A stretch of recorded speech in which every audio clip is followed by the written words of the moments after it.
ஆரோக்கியமும் அறுசுவையும் சங்கமிக்கும் மாபெரும் FMCG Expo and Food Bazaar 2025 நாள் டிசம்பர் 26, 27 மற்றும் 28 தேதிகளில். இடம் சென்னை ட்ரேட் சென்டர் நந்தம்பாக்கம். அனைவரும் வருக, அனுமதி இலவசம். Welcome to Ratna fan house sparkling new year sale. December 31 முதல் ஜனவரி 4 வரை 5 நாட்களுக்கு மட்டுமே. Sparkling new year sale. Ratna fan house, Rajabathar street, T Nagar. 2025 ஜனவரியில் ட்ரம்ப் அமெரிக்க அதிபராக பதவியேற்ற பிறகு அங்குள்ள வெளிநாட்டவர்களுக்கு பல கட்டுப்பாடுகளை விதித்தார். விசா கெடுபிடிகள் விதிக்கப்பட்டு அமெரிக்காவில் சட்டவிரோதமாக தங்கியிருந்தவர்கள் நாடு கடத்தப்பட்டனர். இதில் இந்தியர்களும் அடக்கம்.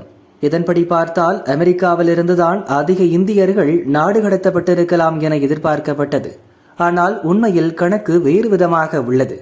2025 இந்தியர்களை அதிகமாக வெளியேற்றிய நாடுகள் பட்டியலில் சவுதி அரேபியா முதல் இடத்தில் உள்ளது. 2025 ஆண்டில் 81 நாடுகளில் இருந்து 24,600க்கும் மேற்பட்ட இந்தியர்கள் நாடு கடத்தப்பட்டனர். அதிகபட்சமாக சவுதி அரேபியாவில் இருந்து 11,000 பேர் இந்தியாவுக்கு நாடு கடத்தப்பட்டிருக்கின்றனர். சவுதி அரேபியாவுக்கு அடுத்து அமெரிக்கா 3,800 பேர், மியான்மர் 1,591 பேர், மலேசியா 1,485 பேர், ஐக்கிய அரபு எமிரேட்ஸ் 1,469 பேர், பஹ்ரைன் 764 பேர், தாய்லாந்து 481 பேர், கம்போடியா 305 பேர் என அடுத்தடுத்த இடங்களில் வருகின்றன. வளைகுடா நாடுகளிலிருந்து நாடு கடத்தப்படுவதற்கான பொதுவான காரணம் விசா அனுமதி காலத்தை மீறி தங்குதல், உரிய அனுமதி ஏதும் பெறாமல் பணிபுரிதல் ஆகும். அடுத்து தொழிலாளர்கள் விதிமுறைகளை மீறுதல், முதலாளிகளை ஏமாற்றிவிட்டு தப்பி செல்வது, குற்ற சம்பவங்களில் ஈடுபடுவதும் நடக்கிறது. வளைகுடா நாடுகளில் கட்டுமான துறையில் வேலை செய்வதற்கு இந்தியாவிலிருந்து அதிகமானோர் செல்கின்றனர். அவர்களில் பலர் ஏஜென்ட் மூலம் சென்று பல சந்தர்ப்பங்களில் கூடுதல் பணம் சம்பாதிக்கும் முயற்சியில் ஈடுபடும் போது நாடு கடத்தும் சூழலுக்கு தள்ளப்படுகின்றனர். வெளிநாட்டில் உரிய ஆவணம் இன்றி போலீசாரிடம் பிடிபட்டவுடன் அவர்கள் நாடு கடத்தப்படுகின்றனர்.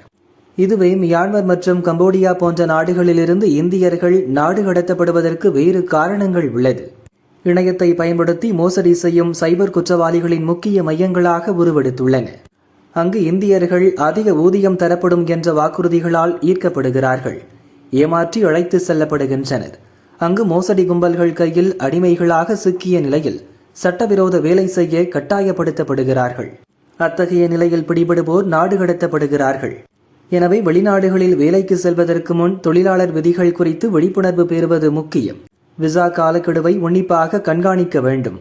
உள்ளூர் விதிகளுக்கு ஏற்ப செயல்பட வேண்டும் என்கின்றனர் குடிவரவு அதிகாரிகள்.